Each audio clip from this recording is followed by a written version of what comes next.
한난조습, 춥고 따뜻하고 건조하고 습하고 이 네 가지를 한난조습이라고 합니다.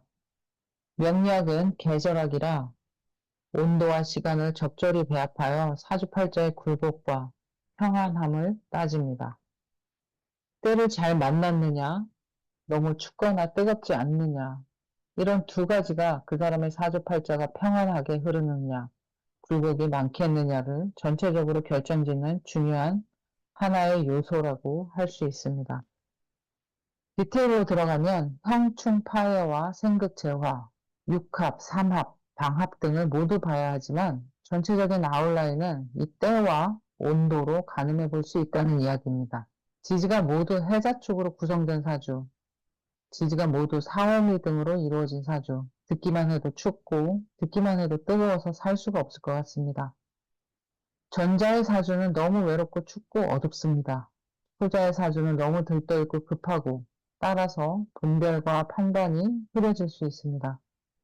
모두 다 얼려버리거나 모두 다 태워버리거나 이런 온도의 균형이 맞춰지지 않았을 때 신체적으로도 정신적으로도 매우 힘든 시간을 보낼 수 있는 것이죠. 이때 운이 어떤 흐름으로 이러한 조우의 편향됨을 조금 바로잡아 줄 수 있는가를 봐야 합니다. 겨울 폭설과 냉기 속에서 태어난 사주팔자는 그 운이 봄과 여름으로 흘러야 하고 여름 땡볕 사막과도 같은 폭염 속에서 헤매고 있는 사주팔자는 운이 가을과 겨울로 흘러가야 조금 서늘한 안정됨을 찾을 수 있을 것입니다. 온도가 조후가 해결됐다고 해서 만사능통은 아닙니다. 차후에 오는 운과의 조화, 그러니까 합과 충, 극과 생의 조화를 또 따져봐야 하는 것이죠. 조우가 맞춰졌다는 것은 일단 한숨 놓인다의 개념으로 생각해 볼 수 있는 일부분인 것입니다. 그 속에서 펼쳐지는 개인의 크고 작은 일들이 또 어떻게 개인의 삶에 영향을 미치는지는 당사자가 제일 잘 알고 있겠죠. 남들은 그 디테일한 사건의 내용과 감정의 변화를 알지 못할 것입니다. 한숨 놓는 것도 운이 좋아야 하고 그 한숨 놓는 가운데 다시 한번 살얼음이나 수영 같은 것을 만나지 않는 것도 운이 좋아야 합니다. 사는 게 쉽지 않습니다. 균형을 이룬다는 것이 말이죠. 여러분의 소소한 응원을 부탁드립니다.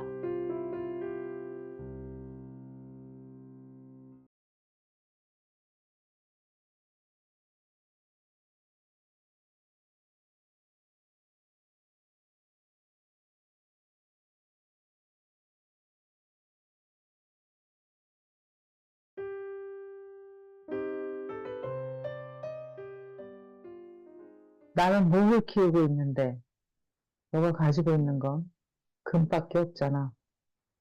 내 나무가 살 수가 없어. 너가 있으면 말이지. 이 대화는 궁합의 한 단면입니다. 궁합이 맞는지 안 맞는지, 내가 가진 목을 같이 잘 키워나갈 사람인지, 내 목이 고개를 내밀 때마다 스님 삭발하듯이 싹둑싹둑 잘라낼 사람인지는 저는 금방 알 수 있습니다.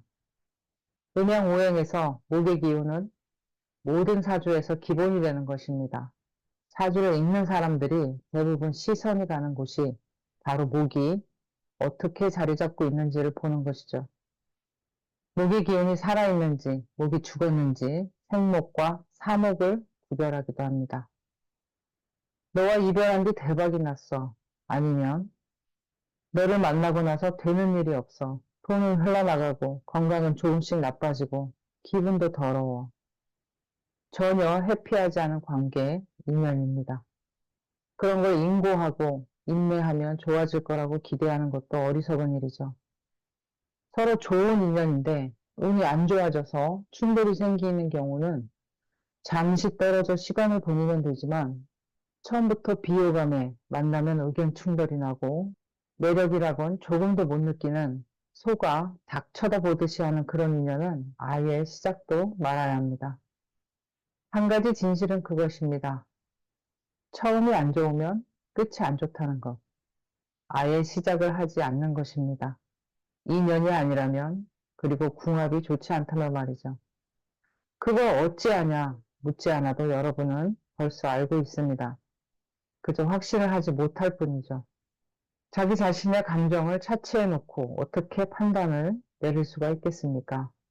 여러분의 감정, 기분, 느낌, 육감 같은 것을 무시하지 마세요. 내가 그렇게 느낀다면 그런 겁니다. 저 사람 가까이 하고 싶지 않다. 그러면 하지 마세요. 그리고 저 사람과 가까이 하고 싶다.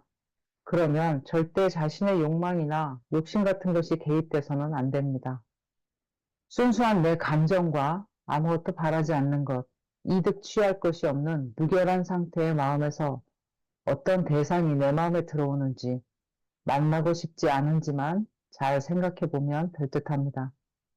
목적을 가지고 접근하는 또는 나는 반드시 그 결과에 대한 책임이나 대가를 치르게 될 것입니다. 순수한 마음으로 다가갔다가 인연이 아닌가 보다 하고 돌아서면 씁쓸하기는 하지만 적어도 화가 나지는 않습니다. 진짜 좋아했고 선망했으니까요. 그런 경우에는 상대가 잘 되기를 바라는 게 당연한 겁니다. 궁합이 안 좋을 때는 각종 의심과 의문이 들지만 궁합이 좋을 때는 항상 웃음과 설레임이 있습니다. 상대가 나를 잘못 대하고 있다는 생각이 들면 미련 없이 자리를 떠나세요. 그 사람이 나에게 쏘는 에너지는 거기까지이고 그가 아는 방식은 거기까지일 겁니다. 육식갑자는 그리고 사수팔자는 에너지의 조합입니다. 8글자의 조화와 지장간, 대운과 세운, 월운, 이론 등으로 이루어진 게 나의 고유한 에너지의 작동 방식인데 그 순환 속에 누군가 뛰어든 것이 인연이라는 것입니다. 나의 정해진 순환고리 속에 잘 스며들어 융합과 화합의 조화를 이룰 것인가? 아니면 이물질같이 굴면서 반대 방향의 역효과를 내고 나의 에너지를 혼돈의 소용돌이 속에 휘말리게 할 것인가 하는 것은 여러분의 이성보다는 직관과 본능에 의존하는 것이 훨씬 더 정확할 듯합니다. 그 사람이 나의 에너지를 금으로 탈바꿈시켜주는 연금술사인지 나의 사주팔자 에너지를 변질시키는 촉매제인지 여러분의 행운을 기원하겠습니다. 여러분의 소소한 응원을 부탁드립니다.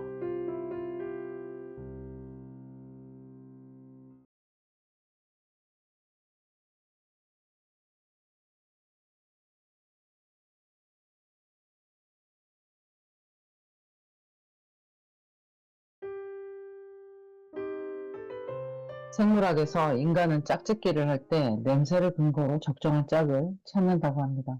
동물적 본능에 의해서 이새에 어떤 부정적인 영향을 유전적으로 끼치지 않을 상대를 고르는데 인간도 동물과 다르지 않다는 것이죠. 인간이 이성적이고 합리적인 동물이라고 그래서 영장류라는 특별한 이름을 붙이는 것에 속으면 안 됩니다. 인간은 감정에 의해 결정을 내리는 그리고 본능의 생각보다 많이 의존하는 그런 존재입니다. 기분이 나빠서 이익이 될 어떤 것을 취하지 않는 그런 경우는 어디서나 쉽게 볼 수 있습니다. 자존심, 권위, 체면, 기타 여러 가지 가식과 허식으로 진짜 생존에 필요한 것을 놓치는 경우가 허다하다는 것이죠. 인연을 만날 때도, 재물을 대할 때도 이런 감정이 당연히 개입되고 합리와 이성은 어디로 갔는지 알 수 없을 때가 많습니다. 저는 이렇게 본능을 따라야 한다는데 찬성합니다. 기분이 나쁜데 아닐 거야, 그건 아닐 거야 한다든지 기분이 좋은데 오히려 침착해야지 뭔가 있을 거야 한다든지 이렇게 이성과 인식이 개입했을 때 판단이 흐트러지는 경우가 많은 것 같습니다. 흔히들 힘 빼고 살아라, 너무 애쓰지 마라 라고 하는 이야기와 앞에서 말한 내용이 일맥상통하는 점이 있다고 봅니다. 흘러가는 대로 사는 것처럼 보이지만 사실은 아주 깊은 밑에서 나온 본능과 촉에 근거한 결정이며 그것이 쉽게 보이는 것은 생존을 위한 무의식적인 반응일 때가 많기 때문입니다. 이런 무의식적인 반응을 절대 무시하지 말라고 조언하고 싶습니다. 앞에서 언급한 냄새로 짝을 찾는 것을 명리적으로 해석하면 인연을 알아보는 에너지 궁합이라고 할 수 있습니다. 사람은 에너지 덩어리로서 어둠과 차가움, 밝음과 따스함 등 한난 조습과 음양 오행에 따른 에너지가 늘 발산될 수밖에 없습니다. 상대는 그것을 알아보는 것이죠. 다크하다, 밝다, 친절하다, 감정에 솔직하다, 뭔가 숨기고 있는 것 같다 등등. 상대방은 이러한 에너지를 본능적으로 감지하고 자신과 맞다, 안 맞다가 결정되는 것입니다. 사람과의 인연은 내 인생을 망치는 악연과 내 인생을 구원해 줄 수도 있는 호연으로 나뉩니다. 그런 인연의 판단은 전적으로 살아온 경험에서 근거할 수밖에 없고 사람은 살기 위한 최선의 선택을 하게 되어 있으나 나쁜 팔자의 사람들은 아마도 나쁜 선택을 하게 되겠죠. 나쁜 남자 혹은 나쁜 여자 혹은 나쁜 사람만 만나면서 신세한탄만 하는 사람들이 있다면 그 상대방이 아니라 자신의 선택과 보는 눈에 문제가 먼저 있음을 알면 좋겠습니다. 여러분의 소소한 응원을 부탁드립니다.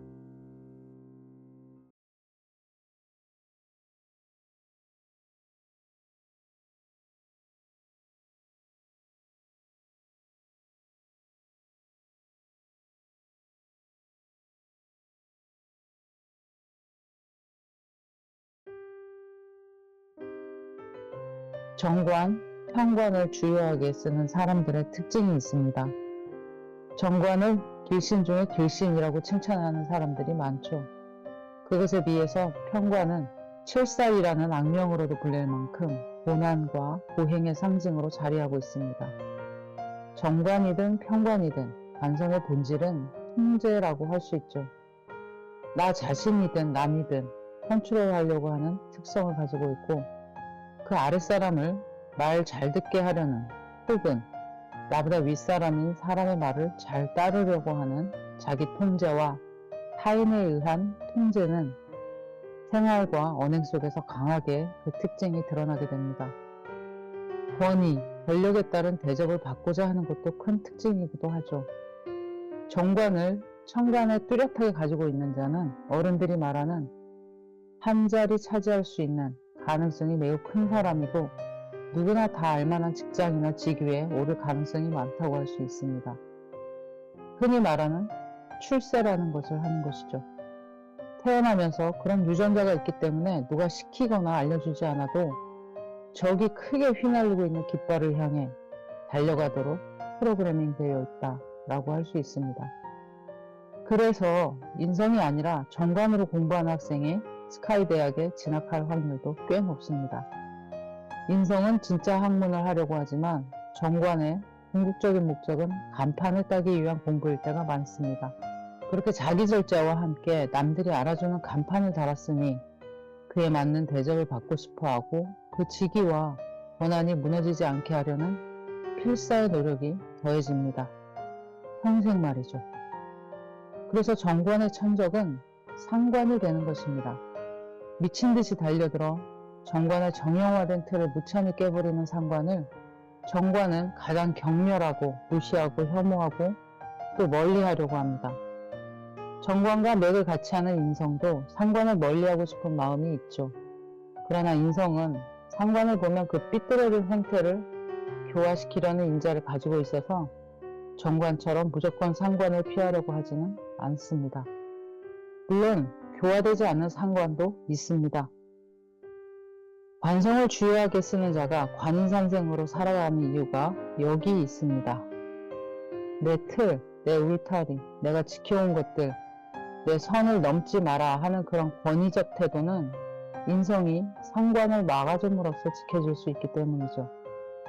관성이 비겁을 주변에 데리고 있다면 이런 통제력은 더 강해질 수 있습니다. 통제 대상을 받기 때문이죠. 관성과 비견이 있다면 내가 지켜줄 테니 내 말 잘 듣거라 하는 성향을 보입니다. 그에 따른 대접은 당연한 것으로 여기기도 하죠. 이런 성향에 웃기고 있네, 너나 잘하세요 라고 할 수 있는 게 식상이라는 이야기입니다. 그래서 식상생제 사람들이 조직 생활을 못하는 것입니다.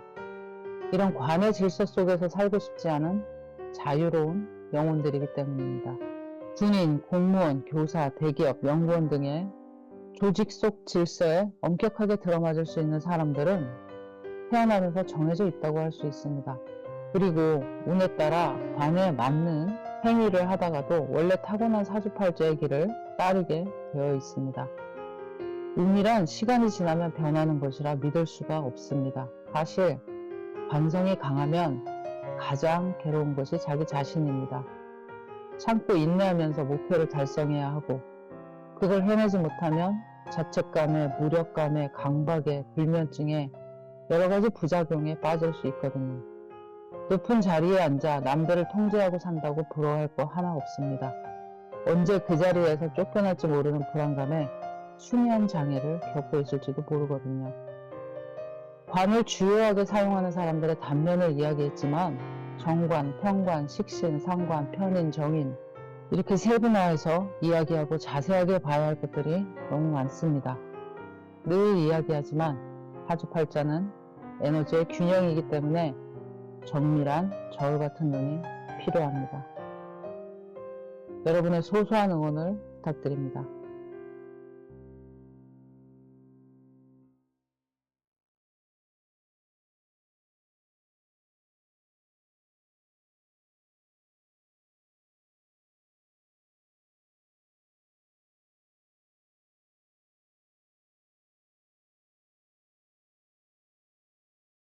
어떤 관계를 손절 잘했는지, 귀인을 잘라냈는지 알 수 있는 방법은 마음을 들여다보는 수밖에 없습니다.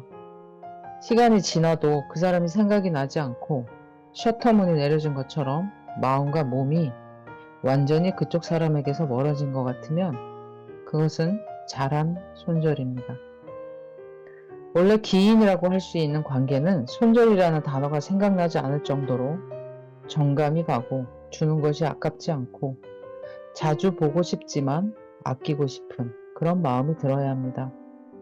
아, 이런 사람도 있네 하는 첫 만남에서의 감동이 없다면 귀인이나 좋은 인연이 아닐 가능성이 굉장히 큽니다. 그런 호연이나 귀인을 알아보는 방법은 다시 이야기하지만 마음의 소리를 절대 무시하면 안 되는 거죠. 의심부터 하고 상처가 많아서 벽이 두터운 사람이 이런 마음의 소리를 제대로 듣는 것이 참 어려운 일입니다. 이런 마음의 정화, 비움을 위해서 추천드리고 싶은 것은 혼자 있는 시간을 늘려라 하는 것입니다.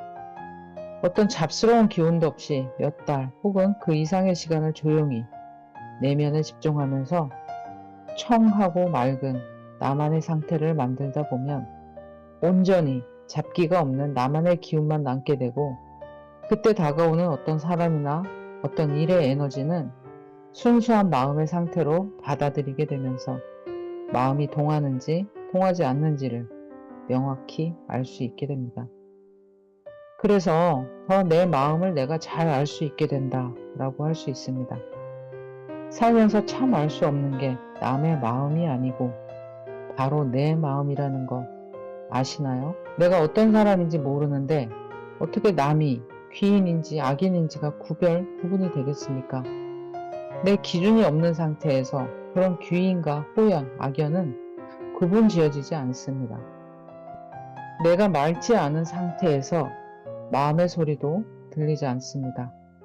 그 사람이 떠나가도 그 사람이 다가와도 어떤 흙탕물에서 그 감흥이 흐려지기만 할 것입니다. 그 사람이 떠나가서 오히려 홀가분한지, 그 사람이 그리워서 찾아가고 다시 만나고 싶은지는 내가 제대로 서 있는 상태에서 정확하게 알 수 있습니다. 외로워서 감정에 흔들리는 건지, 내 인생에 도움이 될 사람인지를 알아보는 건지, 그 사람 손절 잘했다, 아니면 아쉽다. 어느 쪽에 있으신가요? 여러분의 소소한 응원을 부탁드립니다.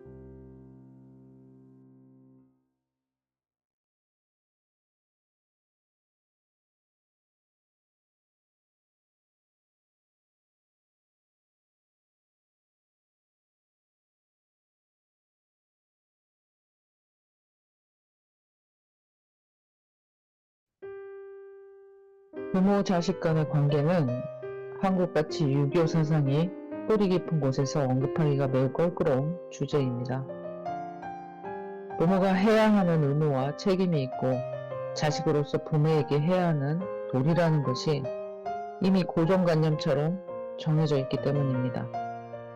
그 고정관념에서 벗어나도 아주 한참 벗어난 부모 자식 간의 인연이 비일비재한데도 말이죠. 부모 자식 간의 관계라고 해서 다른 인연들과 다를 것이 없습니다.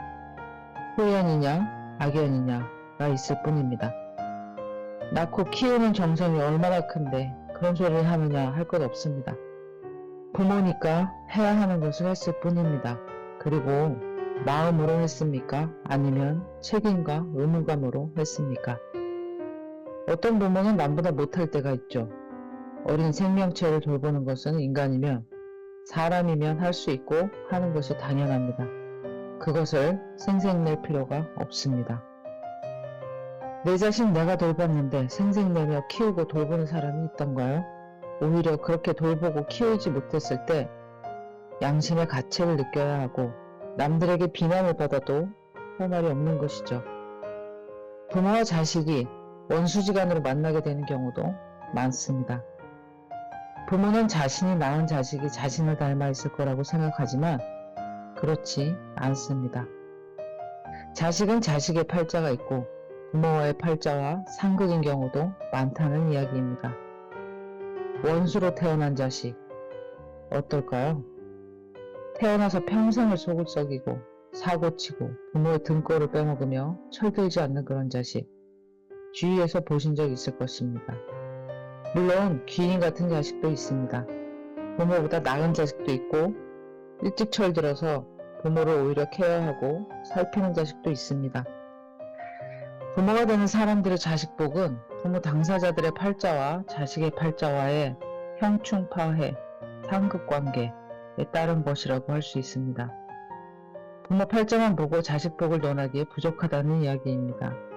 자식의 사주팔자와 부 또는 모의 사주팔자를 놓고서 궁합을 보는 것이 가장 정확한 관계성을 짚어내는 방법입니다. 부모 당사자들의 팔자만을 보고 자식복이 어떨 것이다 라고 예측할 수 있지만 더 확실한 방법은 부모 자식 간의 궁합을 봐야 한다는 이야기입니다. 원수 같은 자식일지 귀인 같은 자식일지 아니면 평범한 책임과 의무만을 하고 다정함이나 사랑 같은 것은 없는 그런 관계일지는 다른 인간관계에서 마찬가지로 형충파해, 원진, 합과, 상극, 상생의 관계를 따져봐야 합니다. 특히 원진관계에 있는 자식은 평생을 미워하며 남처럼 살다갈 수 있습니다. 괜히 싫은 자식이 있고 괜히 정가는 자식이 있는 이유가 여기 있습니다. 10손가락 깨물어도 안 아픈 자식이 있고 어떤 손가락은 가볍게 다쳐도 죽을 것 같이 아픈 자식이 있는 이유가 여기 있는 것입니다. 속썩이고 부모 등골 빼먹으며 양아치같이 굴어도 내 품에 품고 싶은 자식이 있고 공부 잘하고 말 잘 듣고 성실한 자식이라도 괜히 얄밉고 정이 안 드는 자식이 있다는 것에 어떤 생각이 드시나요? 부모 자식 간의 핏줄로 이어진 인연도 다른 인연관계와 다를 바 없는 그저 음양오행의 에너지에 당기고 밀어내는 생극재화에 놓여 있음을 아시면 좋겠습니다. 그러면 너무 큰 원망도 큰 서러움도 없지 않을까요? 여러분의 소소한 응원을 부탁드립니다.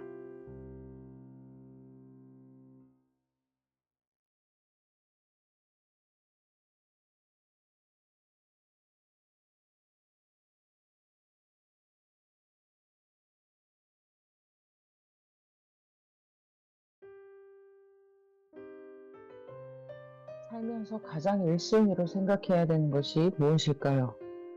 사람들은 보통 앞을 향해서 전진, 발전, 성장, 성공, 부자, 행복, 안정 등의 이야기를 할 것입니다. 음양오행에서 이러한 것들을 양이라고 할 수 있습니다. 하지만 양을 성취하기 위해서 우리는 항상 음의 측면을 함께 생각해야 합니다. 그것은 마치 주식시장에서 내가 매수한 종목이 오를 것이다 라는 생각하고 내릴 수도 있다라는 것을 생각하지 않은 것과 같다라고 할 수 있습니다. 그 종목이 내릴 수도 있고 오를 수도 있죠. 그리고 인생에서 발전하고 성공할 수도 있고 분명히 후퇴하고 실패할 수도 있습니다. 그런데 우리는 보통 발전, 성공하는 모습만을 생각하고 잘 될 거야, 잘 돼야 해 라고 바라지만 그것은 바람일 뿐입니다. 현실에 적용할 수 있는 것은 성공이라는 양과 실패라는 음을 함께 생각하는 것이 좋겠다입니다. 리스크 관리가 성공의 첫걸음이라고 생각하고 많은 사람들이 공통적으로 이야기하는 것입니다. 돈에서나 삶에서나 말이죠. 여기서 실패하지 않기 위한 음의 측면을 이야기하자면 그 1순위가 주변의 사람들을 잘 거르고 아무나 주변에 두지 말라는 것입니다. 이것은 제가 살아오면서 뼈저리게 겪은 이야기이기도 하고 여러 현자들이 이야기하는 것이기도 합니다. 그리고 많은 이들이 공감하는 이야기일 것입니다. 저는 병화일간입니다. 병화일간답게 한때 세상 공평하고 공정한 마음으로 모든 사람들을 똑같이 대했으나 살면서 그것이 절대적으로 잘못됐구나 하는 것을 뒤늦게 깨달았습니다.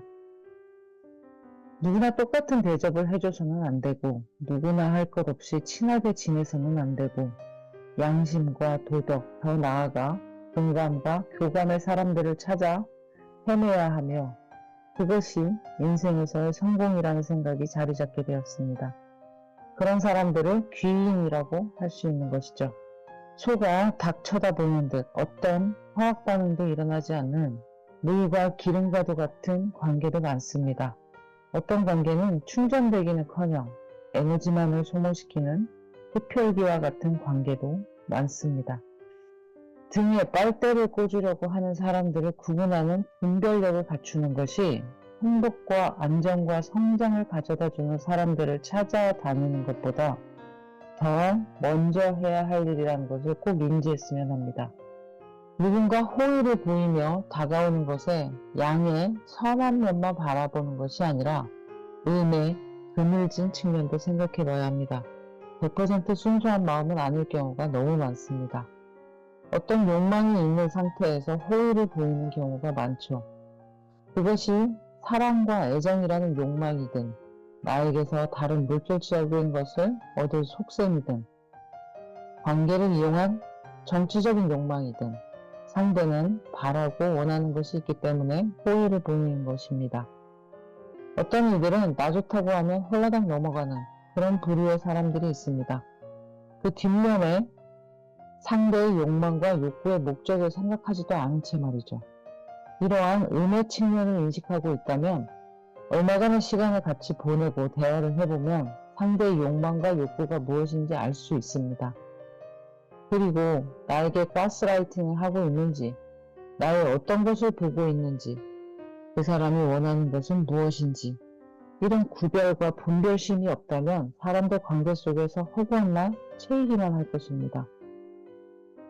도덕과 양심을 주관하는 것은 인성이 하는 일입니다. 내 사람이냐 적이냐 악인이냐를 판별하는 능력은 관성이 잘하는 일이죠.